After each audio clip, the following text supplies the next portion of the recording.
बच्चे स्वागत है हमारे इस ब्राइट एजुकेशन के यूट्यूब चैनल में। तो देखिए मैं ये 12 चैप्टर क्लास 10 का 12 चैप्टर अंबर भाग 2 हिंदी का तीर्थ यात्रा, ठीक है। तीर्थ यात्रा बहुत ही रोचक भरी कहानी है ये तीर्थ यात्रा, और ये कहानी से हमें कुछ सीख भी मिलती है। तो ठीक है, चलिए हम शुरुआत करते हैं। इससे पहले मैं कहना चाहता हूँ कि आप अगर कोई भी नया स्टूडेंट है, अगर मेरे चैनल को सब्सक्राइब नहीं किया है, सब्सक्राइब करके बेल आइकन दबा दीजिएगा। कारण मैं हिंदी का टोटल पूरा कोर्स करा रहा हूँ फ्री ऑफ कॉस्ट। आप डिस्क्रिप्शन के नीचे लिंक मिलेगा, पूरा चैप्टर एक्सप्लेन किया गया है। पदयुग्म हो गया, तीनों का खेल हो गया, तुर्ती पत्थर हो गया, नमक का दरोगा हो गया, जितना चैप्टर आएगा आपके एग्जाम में वो भी है। प्लस सिलेबस भी दे चुका हूँ, ग्रामर भी पूरा, पर्यायवाची शब्द, विलोम शब्द, अनेक शब्दों को एक शब्द पूरा दे दिया गया है, ठीक है। और चैप्टर हर एक एक्सप्लेन प्लस आंसर क्वेश्चन भी दे रहा हूँ, तो आप जरूर प्लेलिस्ट चेक कीजिएगा। चलिए शुरुआत करते हैं। देखिए इसके राइटर कौन है, पहले राइटर को जानना जरूरी है। राइटर कौन है, तो ये है सुदर्शन जी, ठीक है। सुदर्शन जी कौन है, तो पहले देखते हैं।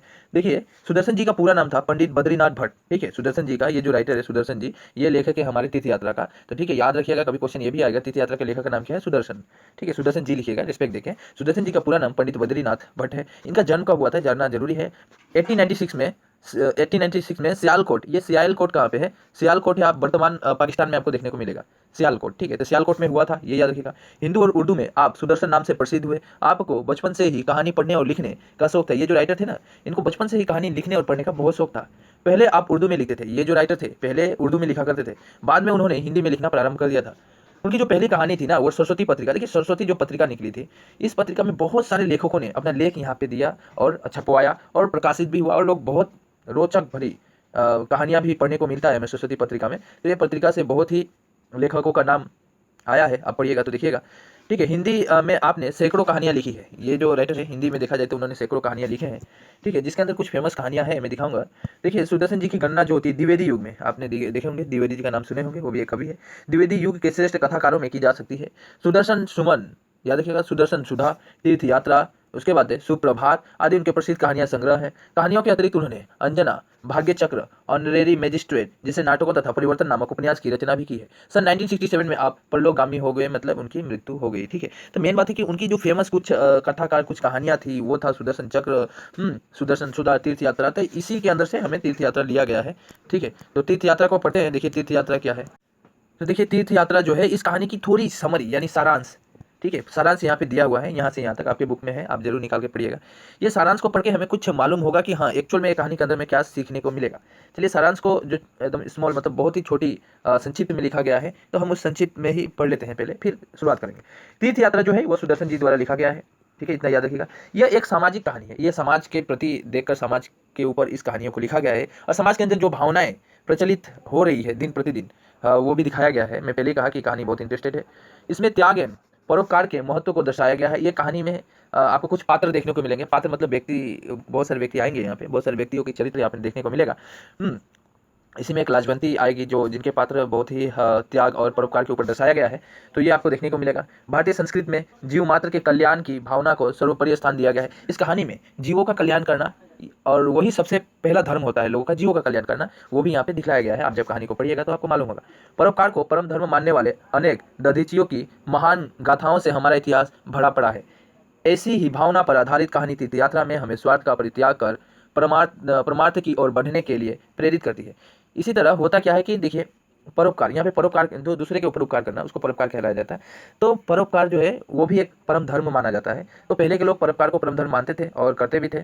और इसी के ऊपर इतिहास के अंदर अगर झांक कर देखा जाए तो परोपकार के ऊपर बहुत सारे व्यक्ति का एग्जाम्पल हमें देखने को मिलेगा। उसी तरह ये जो कहानियाँ तीर्थ यात्रा है, इसके अंदर भी उसी तरह की भावनाएं, उसी तरह की परित्याग, उसी तरह की परोपकार, किसी के ऊपर परोपकार धर्म करना, ये भी यहाँ पे हमें देखने को मिलेगा। और ये कहानियाँ बहुत कुछ हमें प्रेरित करती है। यहाँ पे देखिए इसमें कुछ पात्र आते हैं, हम उसके कुछ नाम लेना चाहता हूँ कि लाजवंती, इसके चरित्र को देखा जाए, इस कहानी में बहुत इंटरेस्टेड है, इनकी चरित्र बहुत ही खूब दर्शाया गया है, त्याग के ऊपर, बलिदान के ऊपर।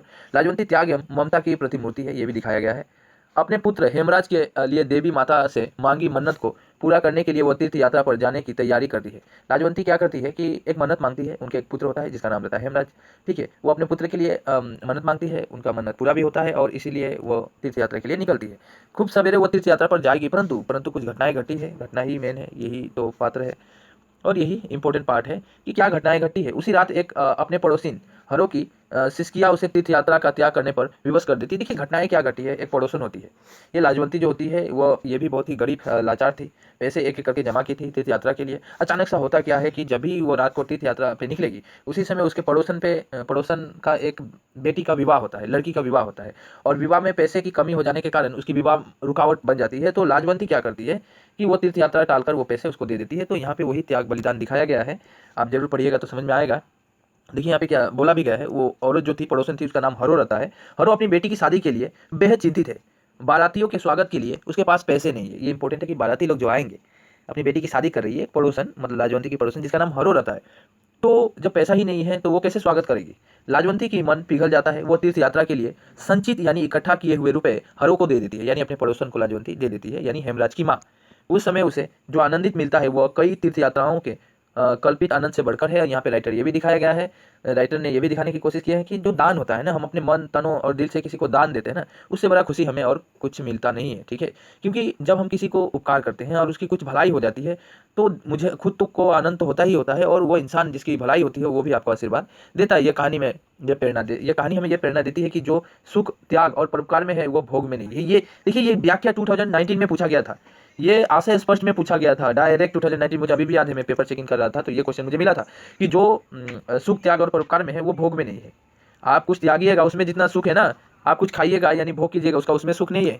तो इंपॉर्टेंट पार्ट है, याद रखिएगा। ये क्वेश्चन डायरेक्ट एग्जाम में आया था 2019 की पेपर में, आपके पास पेपर है निकाल के देख सकते हैं, अभी भी मैं कहता हूँ निकाल के दे सकते हैं, ठीक है।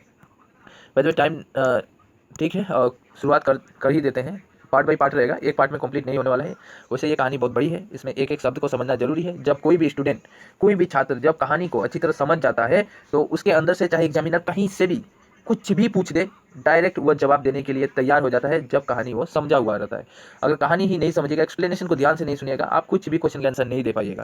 तो भाई आशा करता हूँ आप लोग कंसंट्रेशन बनाए रखें, ध्यान से सुने, ठीक है। चलिए, तीर्थ यात्रा यहाँ से शुरू होती है। पात्र वही है, लाजवंती के यहाँ कई पुत्र पैदा हुए मगर सब के सब बचपन में ही मर गए। ये बहुत दुखद बात है कि लाजवंती एक औरत की नाम है। होता क्या है, लाजवंती जो रहती है उसके कई पुत्र हुए थे, बहुत सारे पुत्र जन्म लिए थे, लेकिन बात इसमें यह है कि मगर सब के सब ना बचपन में ही मर जाते थे, एक भी बच्चा रहता नहीं था। आखिर पुत्र हेमराज उसके जीवन का सहारा था। हेमराज एक लड़का था उन्हीं का जो मरा नहीं था, वही सहारा था उनकी जिंदगी का। बाद बाकी सभी बच्चे मर जाते थे, कुछ ही ज़्यादा दिन तक नहीं रह पाते। उसका मुंह देखकर वह पहले बच्चों की मौत का दुख भुला जाती थी। यद्यपि हेमराज का रंग रूप साधारण बालकों सा ही था। हेमराज का भी जो रंग रूप था उनके, अब हेमराज के बारे में थोड़ी समझाया गया कि वो कैसा दिखता था, कि उसका रूप रंग जो है ना, साधारण जो सिंपल लड़के रहते हैं उसी तरह था। मगर लाजवंती की आंखों में वैसा बालक सारे संसार में न था। इंपॉर्टेंट तो बात यही है कि जो हेमराज रहता है वो तो सिंपल ही लड़का रहता है, लेकिन लाजवंती के लिए जो हेमराज है वो मतलब सोने पे सुहागा, इतना इंपॉर्टेंट, संसार में सबसे अच्छा लाजवंती के लिए उसी का हेमराज है। क्यों है मैं बोलना चाहता हूँ, क्यों लाजवंती को लगता है कि यही बेटा मेरे संसार में सबसे अच्छा, सबसे सुंदर, सबसे ज्ञानी है। देखिए कारण ये है कि एक तो लाजवंती हेमराज की माँ है, माँ का ममता बेटे के ऊपर रहता ही है, एक बात है। दूसरा बात है कि लाजवंती का कोई बेटा और था ही नहीं, सबके सब मर गए थे, और एकमात्र सहारा बना था हेमराज, जिसके कारण हेमराज को वो बचपन से ही बहुत मानती थी, ठीक है। माँ की ममता ने उसकी आंखों को धोखे में डाल दिया था। लाजवंती को उसकी इतनी चिंता थी कि एक दिन रात उसे छाती से लगाए फिरती थी, कि दिन रात। अब लाजवंती इतना ना उसे मतलब मानती थी, इतना ना उसे चाहने लगी थी कि मेरा बेटा ही सब कुछ है, इसलिए वो ना हेमराज को हमेशा दिन रात अपने साथ ही रखती थी, यानी छाती से लगाए फिरती थी, मानो वो कोई दीपक हो। लाजवंती के लिए हेमराज क्या है, तो एक दीपक के समान है। एग्जामिनर ये भी पूछ सकता है, एग्जामिनर का कोई गारंटी नहीं रहता है, बस कहानी को ध्यान से सुनिएगा। जिसे बुझाने के लिए हवा के तेज झोंके बार बार आक्रमण कर रहे हो, वो उसे छिपा छिपा कर रखती है। लाजवंती को लगता है कि हेमराज के ऊपर भी हमारे जो पहले बेटे मर गए थे उसी तरह के कुछ दुष्प्रभाव आने वाला है, जिसके कारण वो अपने बेटे को छिपा कर रखती है, कहीं उसे किसी की नज़र न लग जाए, इसके लिए भी लाजवंती डरती है। गांव के लड़के प्राय खेतों में खेलते फिरते हैं, मगर लाजवंती हेमराज को घर के बाहर न निकलने देती है। लाजवंती सोचती है कि मेरा बेटा हेमराज अगर खेलने के लिए बाहर जाएगा तो कुछ घटनाएं घट सकती है, इतनी डरी हुई रहती है लाजवंती। और अगर कभी वह निकल भी जाता तो वह घबरा कर उसे ढूंढने भी लग जाती है। और बाई चांस की बात है कि कभी हेमराज निकल जाता है खेलने के लिए, तो लाजवंती उसे ढूंढने लगती है कि हेमराज गया कहाँ, ठीक है। देखते हैं गांव की स्त्रियां कहती है, देखिए गांव की स्त्रियां क्या कहती है हमारे भी तो बच्चे हैं, तू जरा जरा सी बात पे यूं पागल क्यों हो जाती है।